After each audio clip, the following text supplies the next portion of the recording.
I turn the projector back on a little bit. All right, how you guys doing? Thumbs up, that's good. Let's see. I always forget where we started today. So, brief look at the calendar. I think I mentioned fall break next week. Today, we're going to look at more friction examples and look at some of the homework questions, at least a little bit. I have made the homework due Friday, just to give you a little more time before the break sets in, but I don't want you doing any homework over the break, so it's due before break, and then you relax. So homework is due Friday. Today we will look at a few more examples. On Friday, we'll address any other questions that you have. I'm hoping to, at least by the end of Friday, begin looking at chapter 5, because got to keep learning, and it's literally just the next logical continuation. So that is what I would like to do by that day. We do have normal lab for this week. Duke is coming. Then we have a nice fall break. No lecture Monday. No lab next week.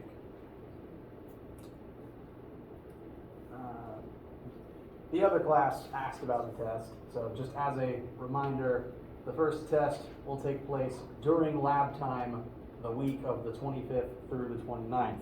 You report to lab as normal, but you will take the test there, and once you're done, you can just go. So that we don't have to use lecture time for that. You don't have to rush in, take it, and then rush back out to another class.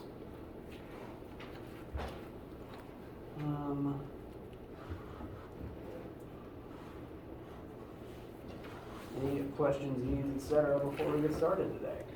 Got anything at all?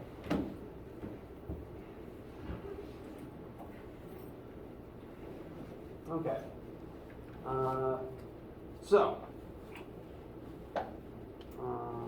There's a couple homework questions that I would like to draw your attention to because the things we talk about today will be useful for them. Before that, those questions would be 6 and 7. We'll talk probably a bit about 6, maybe a little about 7, and we're going to work an example that is relevant to both of them. Before that, though, is there any other homework-related questions besides that don't have to do with directly 6 or 7 that are currently in your minds that you'd like to ask, or any other homework questions you'd like to draw attention to for right now?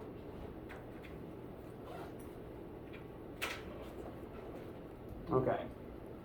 So, let's look a little bit at 6 and 7. They are similar situations, even if they don't look super similar.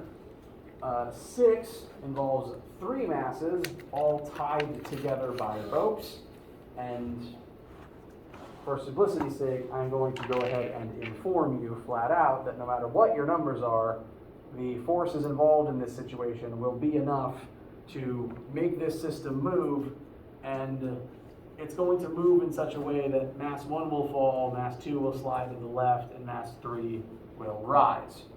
They're all tied together, so they're all going to move together, but they're all in different directions because of how they're tied together versus their positioning.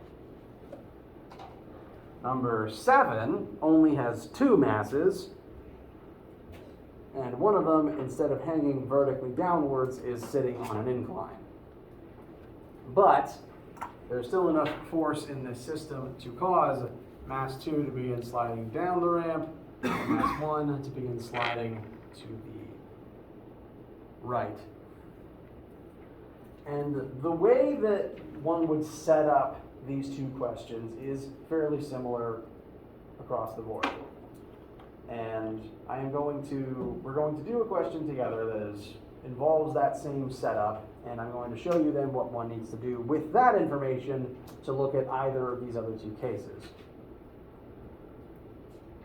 Questions so far? Objections? Okay. Ow.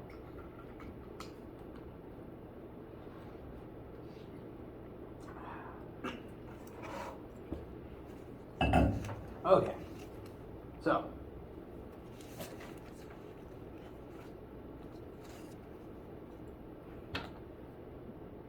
this is a sample that we are going to take a look at today. we have only two masses tied together this time, just for simplicity's sake. And neither of them are on an incline, again, for simplicity's sake. But the way that they are tied together, and my own guarantee for you guys, I'm going to tell you that the weight on this object is enough to start pulling this one down and start pulling this other block to the right across the table. And we need to do some math to figure out what the acceleration of this system will be and what the tension in the rope will be. So, to do that, to set up this type of situation, set up this type of question, we do need to look at all of the forces present on each object and start listing the things that we do and do not know. We actually aren't told the mass this time, we are told the weight of each object. I'm still calling it mass 1 for now. Mass 1 has a weight of 100 newtons.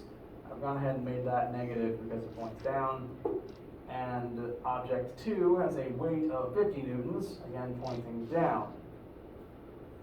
Looking at each object, we'll start with mass 1. This takes place on Earth, so gravity is going to pull it down, while normal force pushes it up. The tension in the rope is going to pull it to the right, while, I guess the arrow is already up there, but we know from living in the universe that as long as one object slides across the other, friction should exist. We are told that friction exists here because we are told what the mu's for that friction are. And just physically looking at this situation, which direction is this block going to move in? Sorry, which direction is mass 1 going to slide in? All right, it's going to slide to the right. Therefore, what direction will friction point in? The left. It's always the opposite direction as the movement of sliding. So friction then would have to point this way, and it will oppose the tension. So those are the four forces currently present on mass 1. Mass 2 only has 2 forces on it because it's not sliding across the table. It just has its own weight pulling down and the same tension in the same rope, but pulling it upwards because the pulley changed the direction of the string. Some subtleties about this situation. One rope can only exert one amount of tension, even if it's exerting that tension in different directions, on different objects, even in different axes. So there is only one tension in this entire question, because there is only one rope in this entire question. That one tension is going to act on both masses. That same one force will apply to both. Similarly, and this applies to all pulley questions, as long as 2 objects are tied together, they are going to accelerate together. If you are, say if you're in a big truck and you are towing a car behind you, if you hit the accelerator in the truck, is the car you're towing going to accelerate at the same rate? They will. They are physically tied together. The car has to do what the truck is doing. So, both of these masses are going to accelerate at the same rate. The tension acting on each of them will be the same, and the magnitude of their acceleration will be the same. The direction of the tension will change, and the direction of the acceleration will change, but there will be the same number for both things. And because of that, we're ultimately going to approach a situation of 2 equations and 2 unknowns. I told you it was going to come up a lot. So, I'm only down to 2 colors of marker left. I need to read the supply closet. Okay, that'll do. Questions so far about what would happen in the physical situation? All right, so let's make a formal list of what we do and don't know. We're told both of the objects' weights. We are told 2 different coefficients of friction for mass 1 sliding across the table. We don't know A, but we want to know A. We don't know T, but we want to know T. We don't know friction technically yet, but we have everything we need to calculate it pretty quickly. We know that friction will exist. We weren't asked for it, but it exists. It's going to come up in a second. Before we move much further than this, I have one more quick question for you guys. Looking at this situation, knowing and me telling you for a fact that it's going to start sliding, and we want to know the acceleration and the tension while it's moving, which of these two mu's are we going to want to use? A little louder? My ears aren't great. Kinetic. Very good. Static would be if it was stationary, and that is not the case. So we are just not going to use D.49. Instead,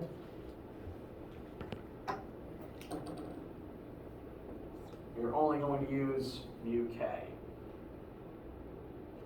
Now that we have decided that, and now that we have also listed our variables and drawn some nice pictures to show us what forces are present, we need to analyze how they all relate together to create the net acceleration. So if you're analyzing the motion in a Pulley question, you will then need to do Newton's second law on both objects as two separate equations. So first, let us examine all of the forces acting on object 1. Now, this formula can only contain either x or y forces. We don't literally want to list all of them together at once because some of them don't point in the same axis. And object 1 is only going to move, we only care about its movement in the x-axis as it slides horizontally across the table.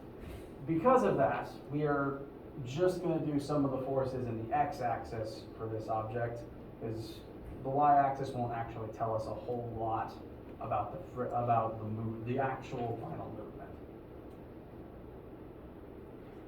So, some of the forces on object 1, specifically in the x-axis. We've got tension pulling it forwards, we've got friction in the opposite direction as tension, and we've got those together should add up to become the mass of object 1 times its resulting acceleration. So just Newton's second law, sigma F equals ma. Object 2 is very similar, but it only has things going on in the y-axis. So we will just look at sigma F for object 2 in the y. That's going to be equal to the same tension pulling upwards minus its weight, which will pull down, and that's equal to its own mass times the resulting acceleration. Questions, issues, concerns so far? Bless you.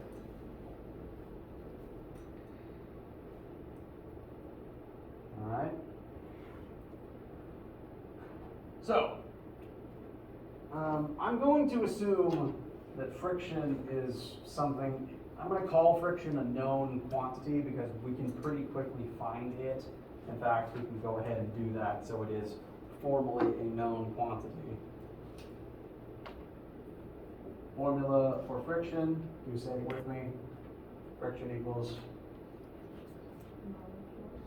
normal force times mu, very good. And we already determined that we only care about the kinetic in this situation because we care about the situation where the objects are moving. So force of friction kinetic will be equal to normal force times UK. Now, this is specifically on object 1, so I will further label force of friction kinetic on object 1 will equal the normal force on object 1 times UK.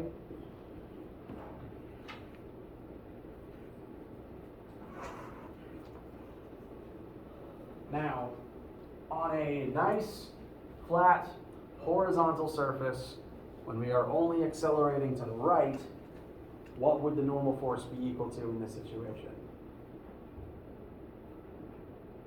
For object 1. Say it again. It would be 100 newtons because it weighs 100 newtons. And in this specific situation, gravity down, normal force up, they should equal an opposite. That won't always be true. In fact, problem 7 displays a case where it definitely isn't true, because problem 7 has an incline. Like in, well, if you haven't had lab this week, we're going to do math for how to do this one in lab this week. I'll also talk a little bit about it in a minute. But at least for this question, for right now, we can assume normal force will be equal and opposite to weight. So we can plug in 100 newtons times our mu k of 0.32. Therefore, force of friction kinetic on object 1, I did right a second, should be 32 newtons in the negative x direction in order to oppose the positive x motion that will happen later. So that is now a known quantity. It is officially known, we have a number for it. With that out of the way, looking back at the two equations that we have declared, we don't know tension, but we want it. We now know force of friction. We can find the mass pretty quickly. We know the weight. We can work backwards to find the mass.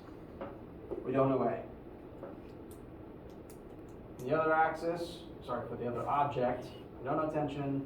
We know the weight of that object, but we can find its mass pretty quickly. We also don't know A yet. So it's two equations, two unknowns. It's the same rope, it's the same tension in both. Since they're tied together, it's the same acceleration in both.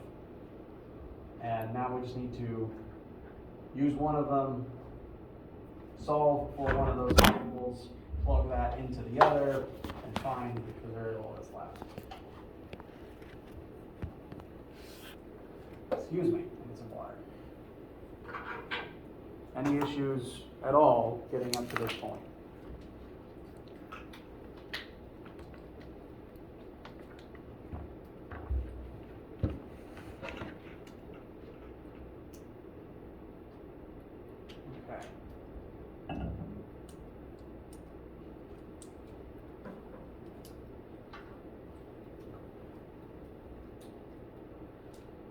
Now, which formula you solve for which variable first doesn't really matter.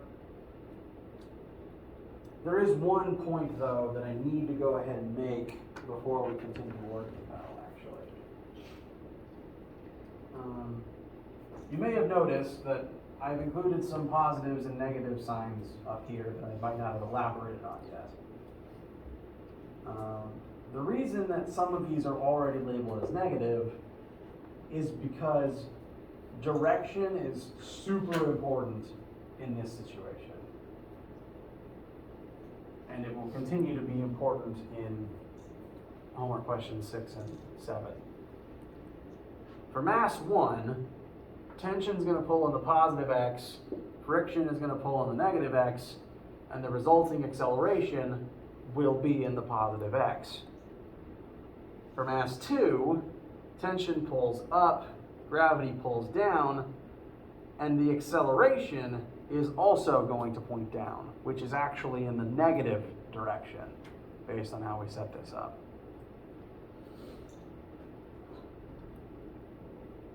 Especially because the accelerations are pointing in, I guess, opposite signs within their own respective axes, we need to put a negative in there and follow it all the way through to make absolutely certain that it sticks.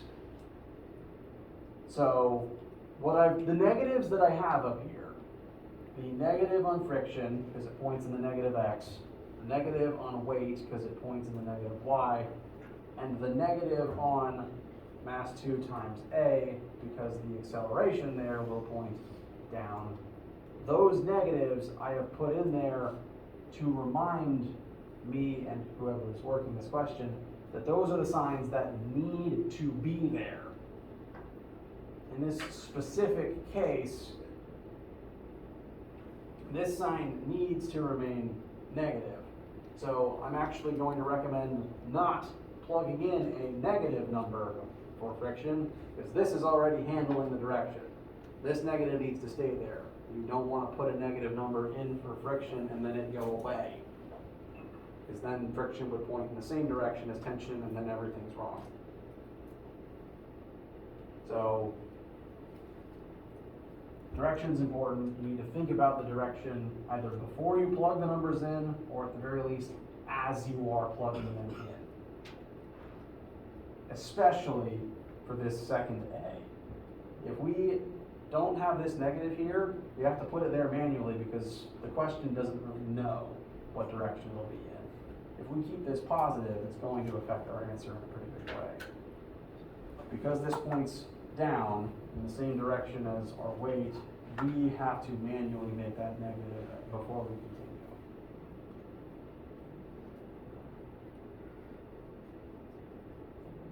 How does that feel before we move on? Okay. So, again, which one you do first and which variable you solve for is up to you if you were doing a similar question. I'm just going to work from the top down. I'm going to start with object 1 and I'll solve it for t. We will then plug that into the second one. So, t is still unknown.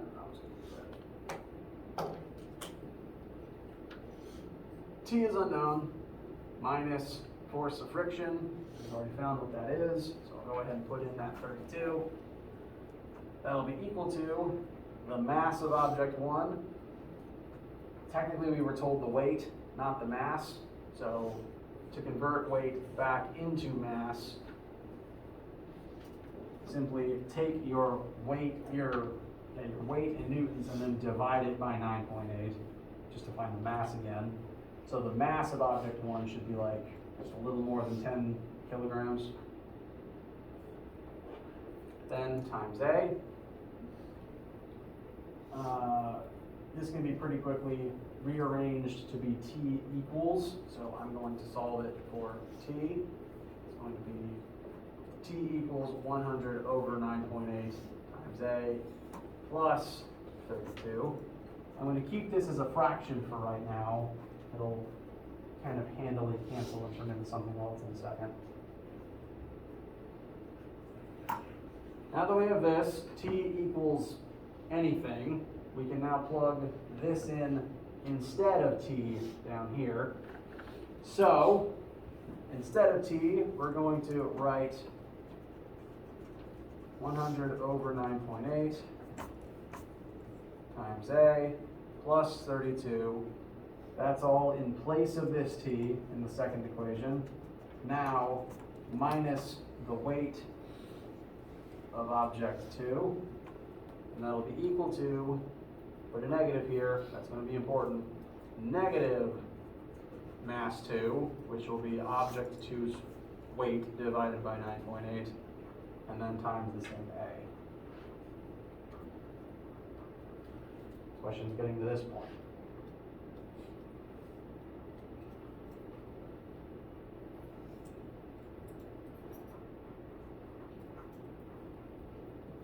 Can you tell me if my screen is still on? Sorry.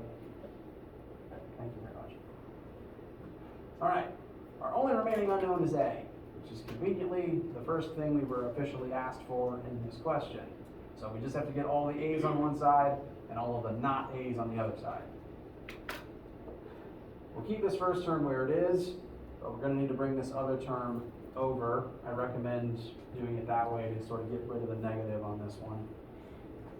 So keep the 100 over 9.8A here, bring over the 50 over 9.8 times A.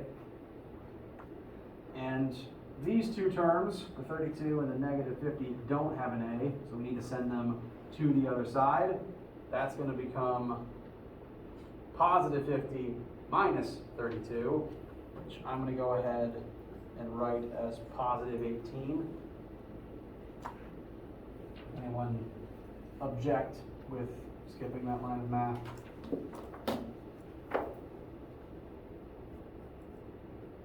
Okay.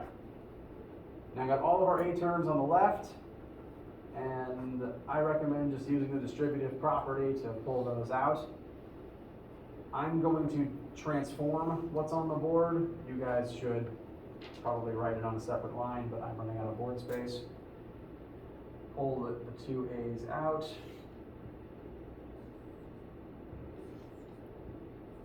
And then we've got A times the sum of 100 over 9.8 plus 50 over 9.8 equals, all of that together equals 18. Now this might look like kind of a mess, but we know all these numbers. These are just two known fractions. We can find a whole answer for them. I kept them in fraction form because now we can just do 150 over 9.8. And my recollection makes that 15.3. Am I wrong? That's right. Thank you very much. So let's go ahead and say A times 15.3 equals 18. We're just going to divide both sides by 15.3 and find our acceleration.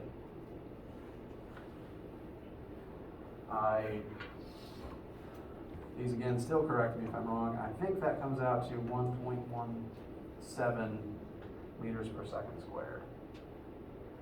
All right, I can remember things. I am capable.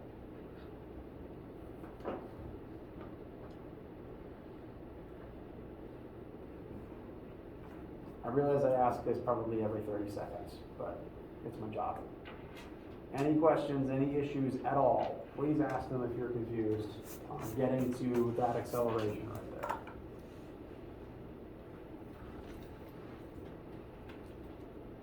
Okay. Now that we have this number safely, next thing we're asked for is what is the tension, and thankfully, because we just did all the work to find this, we can just take this number that we have, bring it back up here to our first solved formula. We can plug in our now known acceleration and just quickly find one number for t. It should be about 10, so 12 plus 32, 44-ish, I think.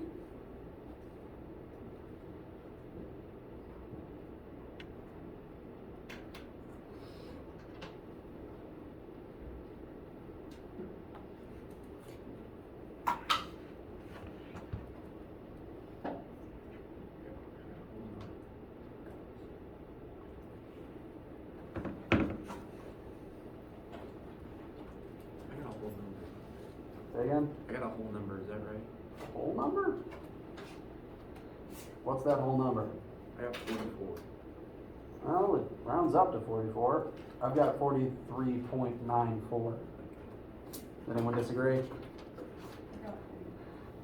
Okay. I'm wondering what settings your calculator might have on them. If that continues, I might ask you guys to let me look at those. All right, so 43.44 newtons. I'll just call it 44 newtons for now. And that one tension is going to act on both objects. At this point, because I've noticed really on all assignments that students will commonly ask me, does this look right?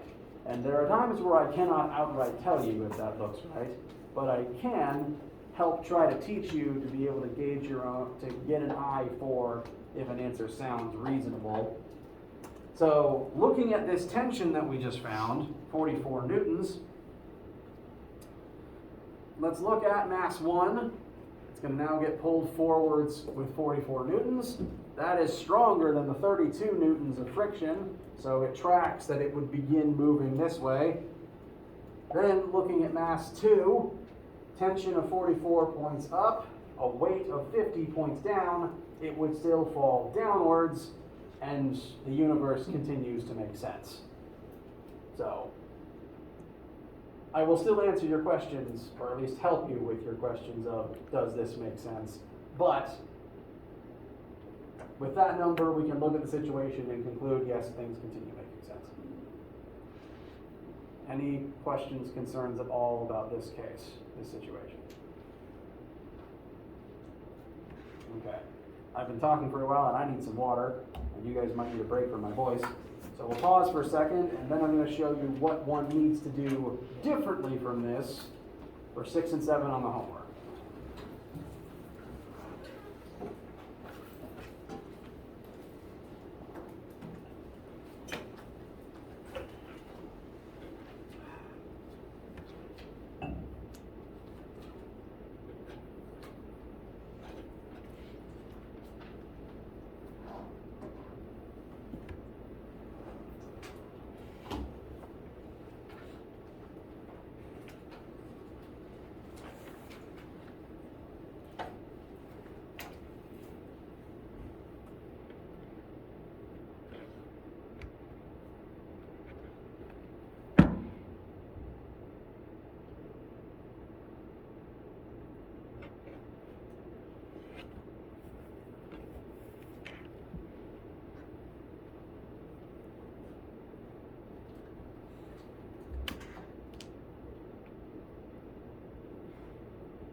Questions, needs, concerns, etc. before we continue?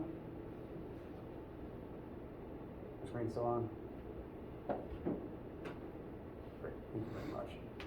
Sorry to make you the unofficial camera checker.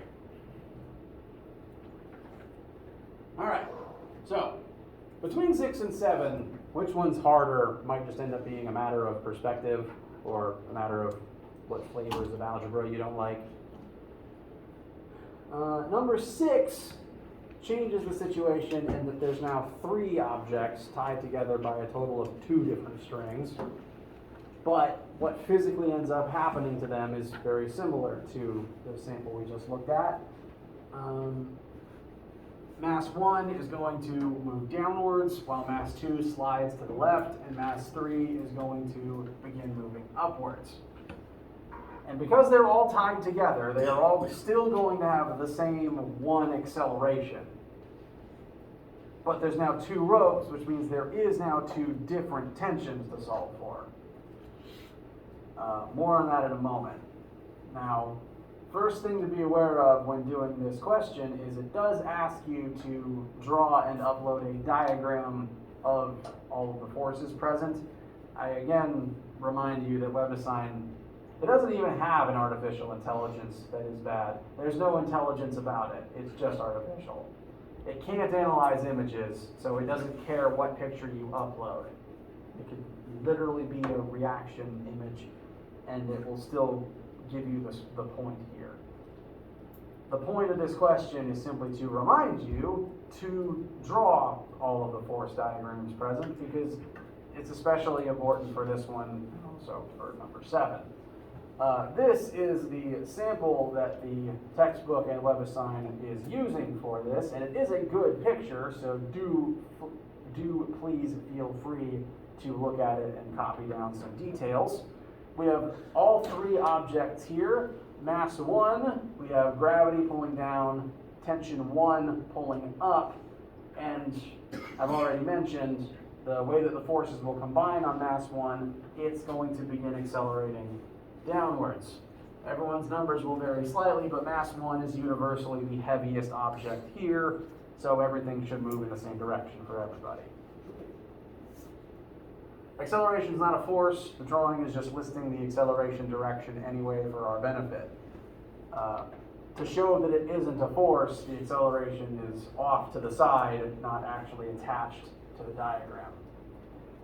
For mass 2, this has the single most forces present on it because it's on a surface with friction. It has 2 different ropes tied to it. Tension 1 is going to point to the left, and tension 2 is going to point to the right. There will also be gravity down, normal force up, and friction to oppose the motion. Now I'm going to go ahead and tell you for simplicity's sake, mass 2 is going to accelerate to the left. It has to, because mass 1 is accelerating down, and they are tied together via the pulley. Therefore, the friction on mass 2 is going to point to the right. And those are the combined 5 forces acting on mass 2. Mass 3 is very similar to mass 1. It has its own weight pulling down and tension 2 pulling up. However, because it is lighter, and because it is tied to the other 2 objects, it is going to instead accelerate upwards. So those are our 3 objects in a very similar situation, but since there's 3 of them, we need to look at the sum of all of the forces on all 3 of them. So we're going to actually end up in a situation of 3 equations and 3 unknowns this time. For mass 1, we'll look at the forces in the vertical axis for it. Tension is going to pull up, its own weight is going to pull down, and then it is going to accelerate downwards. I've already added signs in here for the direction that that variable needs to have on it. So I am giving you this information as a starting point, and I advise you not to plug in a negative number here and to cancel this out. This negative needs to stay there, because gravity and tension need to point opposite directions for this one to work. Object 2, we have 2 different tensions pulling on it, but in different directions. I've made tension 1 negative because it points in the traditionally negative x direction, while tension 2 points in the traditionally positive x direction. Friction also points in the traditionally positive x direction, and the acceleration is going to point in the negative direction because it's going to move to the left. Lastly, object 3, very similar to object 1. It's got tension up, its own weight down. The difference here is it's going to rise instead of fall. So the mass times A term remains positive this time. So same kind of thing as the other example, but now there's 3 objects and 3 unknowns. What to do next is very similar.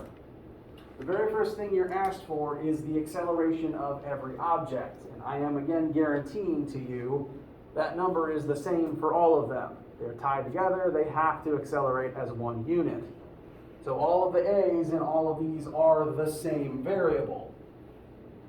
To find A, my advice to you on a next step is solve this first line for T1, solve this third one for T2, and then plug both of those in for T1 and T2 in this second equation to solve for A.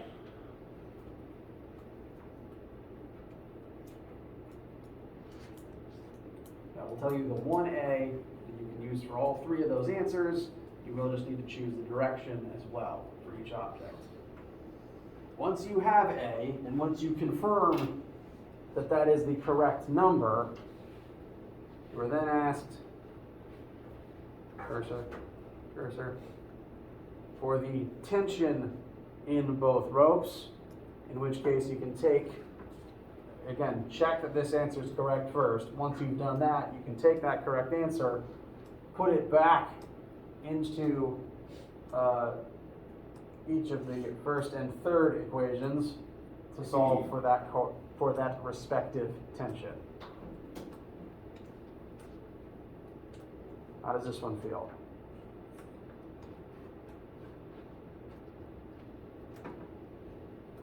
Okay. Now this one's tricky in that there's just more things to solve for and more lines of algebra. Question 7 is tricky because of the incline.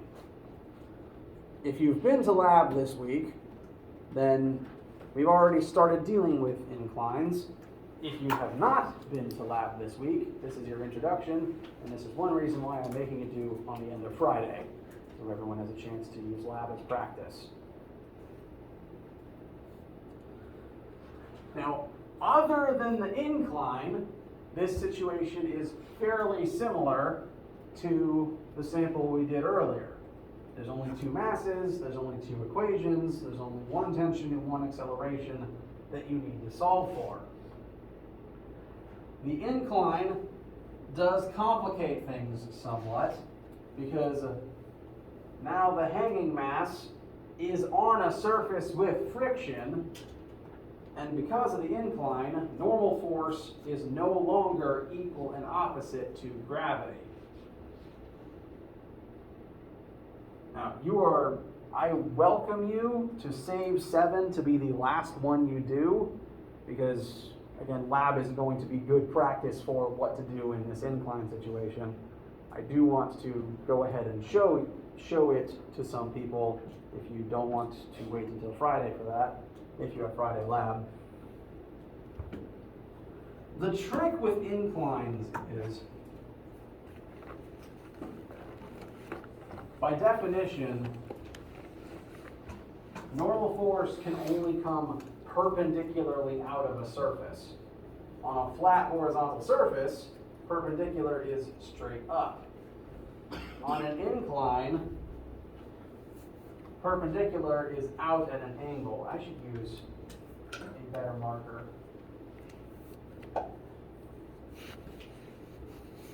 On this incline, perpendicular comes out at an angle towards normal. So it is by definition no longer equal nor opposite with the force of gravity. It might not look too bad in this situation, but if you were to use a sharper incline, normal force would point even further away from gravity.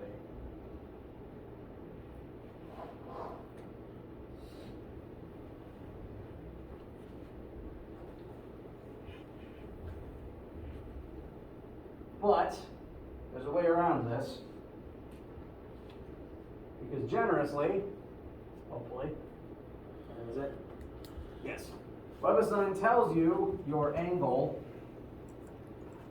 the angle of the incline, and I am going to give you a triangle, some trigonometry, that will make your life much easier when working this question. Because my instructors gave it to me because this is impossible to do without it. We're on an incline of this angle, normal force points perpendicularly to that angle, gravity still points straight down. The reason that objects will slide down an incline notice that neither of these forces actually point this way. Objects slide this way on a slope, therefore there should be some force pointing in that direction. That force is actually the sum of normal force and gravity. These two things work together and add up to a net force that points this way. And those three vectors happen to form a right triangle. Gravity points down, normal force points at this perpendicular angle. Therefore, they are going to add up to a triangle that looks like this.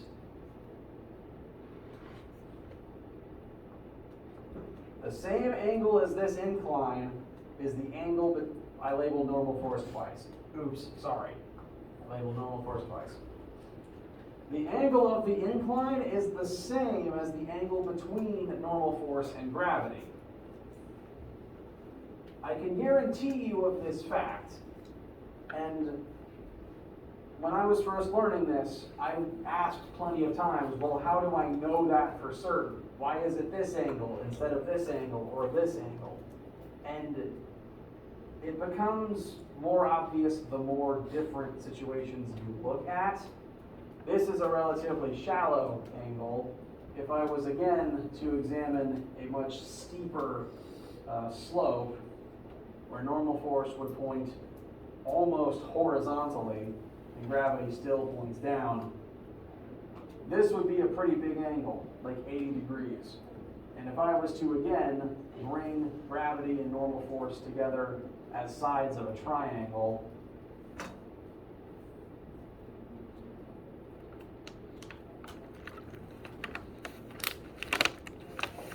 this angle between them would get pretty big. It grows as the angle of the slope grows. They are the same angle.